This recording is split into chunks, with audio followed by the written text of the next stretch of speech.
Assalamualaikum warahmatullahi wabarakatuh. Pada kesempatan kali ini, kami dari kelompok 10 kelas IKMA akan menjelaskan mengenai uji T-dependent atau Paired Sample T-Test. Sebelum memasuki penjelasan, kami akan mengenalkan anggota kelompok kami. Yang pertama ada Wulanida Sundaryani, Steven Ervin Simamora, Ria Reta Banjarnahor, Zainada Armandika Agung, Oki Saputra, dan Anissa Nuriza. Pertama, kita akan mengetahui pengertian dari uji T-dependent itu sendiri.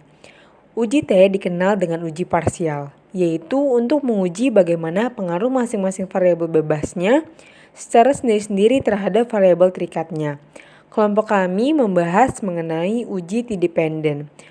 Uji T-dependent atau berpasangan atau paired sample t-test adalah jenis uji statistika yang bertujuan untuk membandingkan rata-rata dua grup yang saling berpasangan.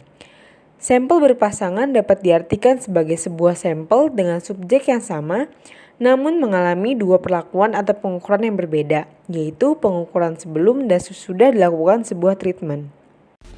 Adapun fungsi dari uji T-dependent, yang pertama, membandingkan rata-rata dua grup yang saling berpasangan.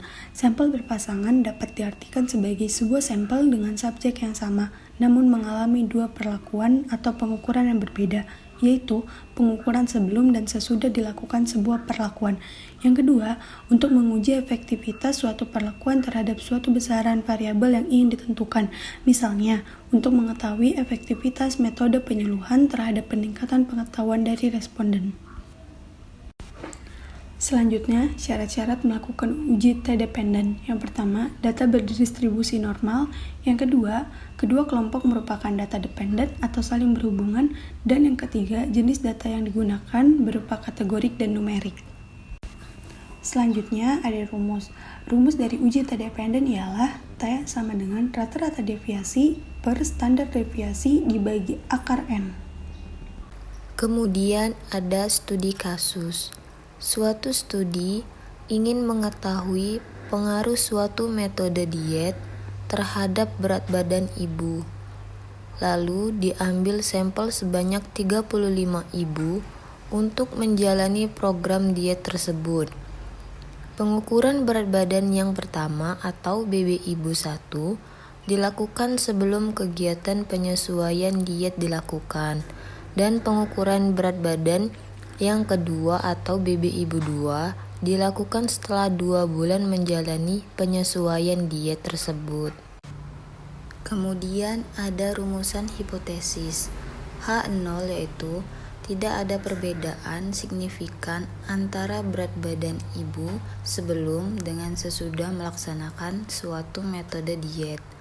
H1 yaitu ada perbedaan yang bermakna antara rata-rata berat badan ibu sebelum dengan sesudah melaksanakan suatu metode diet. Assalamualaikum warahmatullahi wabarakatuh.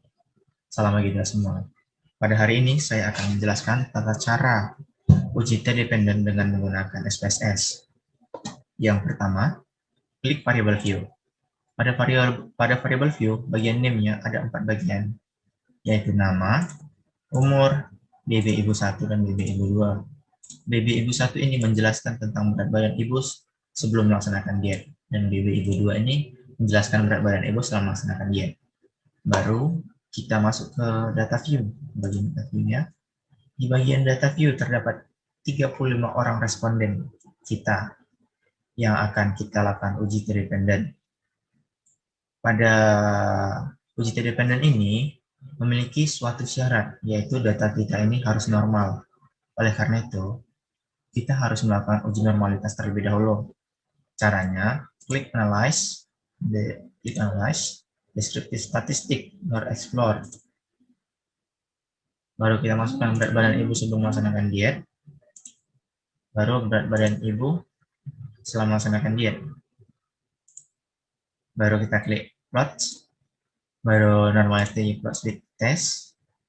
Baru klik Continue. Baru kita klik OK. Baru kita masuk ke output dari SPSS. Ini ada di bagian, kita langsung ke bagian Test of Normality ya.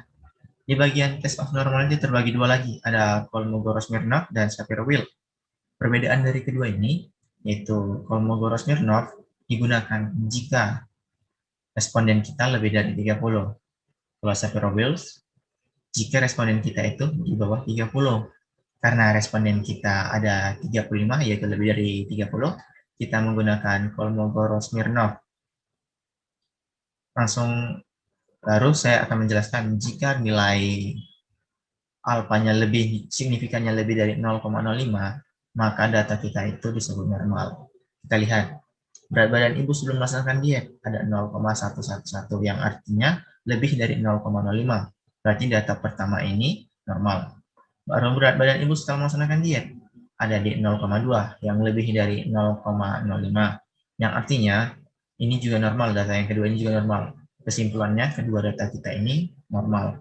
Sehingga kita bisa lanjut ke uji tes dependen. Kita masuk ke bagian input dari SPSS. Kita masuk ke bagian input, ke data kita yang 35 lagi. Kita lakukan uji tes dependen. Langkah-langkahnya, klik analyze, baru compartments, baru per sample t-test. Baru kita masukkan berat badan ibu sebelum melaksanakan diet dan berat badan ibu setelah melaksanakan diet. Nah, di sini tidak usah diganti ya. Kita klik OK. Kita kembali pada outputnya lagi. Di bagian output terdapat 3 bagian lagi, yaitu yang pertama ada parent sample statistik. Pada parent sample statistik ini menjelaskan atau memperlihatkan hasil ringkasan dari statistik deskriptif dari kedua data kita, yaitu berat badan ibu sebelum melaksanakan diet dan setelah melaksanakan diet. Rata-rata dari berat badan ibu sebelum melaksanakan diet ada 61,66, dan rata-rata dari berat badan ibu setelah melaksanakan diet yaitu 59,91. Dan jumlah data kita ini semuanya ada 35. Baru standar deviasinya ada dan standar error mean-nya juga ada di bagian parent sample statistik. Baru di tabel kedua ada parent sample correlation. Pada bagian parent sample correlation ini menjelaskan hubungan antara data-data atau variabel kita, yaitu berat badan ibu sebelum melaksanakan diet dan berat badan ibu setelah melaksanakan diet. Baru kita masuk ke bagian terpenting dari tes kita ini, yaitu parent sample test. Yang sebelum saya menjelaskan ini, saya ingin memberitahu dasar pengambilan keputusan dari tes kita ini. Yang pertama, jika nilai signifikannya lebih kecil dari 0,05, maka terdapat perbedaan yang signifikan antara kedua data kita, yaitu berat badan ibu sebelum melaksanakan diet dan berat badan ibu setelah melaksanakan diet. Yang kedua, jika nilai signifikan kita lebih besar dari 0,05, maka tidak ada perbedaan yang signifikan antara kedua data kita, yaitu berat badan ibu 1 dan berat badan ibu 2. Baru kita masuk ke tes kita. Di sini nilai signifikan kita itu ada 0,08, yang artinya lebih kecil daripada 0,05.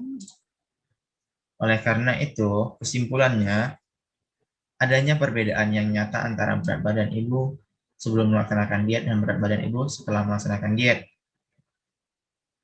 Sekian dari hasil presentasi ini.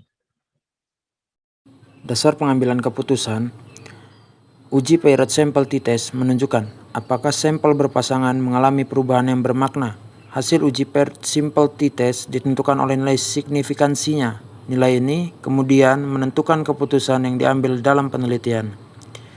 Jika nilai SIG kurang dari 0,05, maka terdapat perbedaan yang signifikan antara kedua variabel. Jika nilai SIG lebih dari 0,05, maka tidak terdapat perbedaan yang signifikan antara kedua variabel. Kesimpulannya, berdasarkan output dependent sample test terlihat bahwa rata-rata perbedaan antara BB ibu 1 dengan BB ibu 2 adalah sebesar 1,743. Artinya, ada penurunan berat badan sesudah intervensi dengan rata-rata penurunan sebesar 1,74 kg. Pada bagian equal variance assumption, Diketahui nilai SIG to tilde sebesar 0,008 kurang dari 0,05, maka dapat disimpulkan bahwa H0 ditolak dan H1 diterima. Dengan demikian, secara statistik ada perbedaan yang bermakna antara rata-rata berat badan sebelum dengan sesudah melaksanakan suatu metode diet. Sekian presentasi dari kelompok kami, lebih kurangnya mohon maaf. Wassalamualaikum warahmatullahi wabarakatuh. Saya kembalikan ke moderator.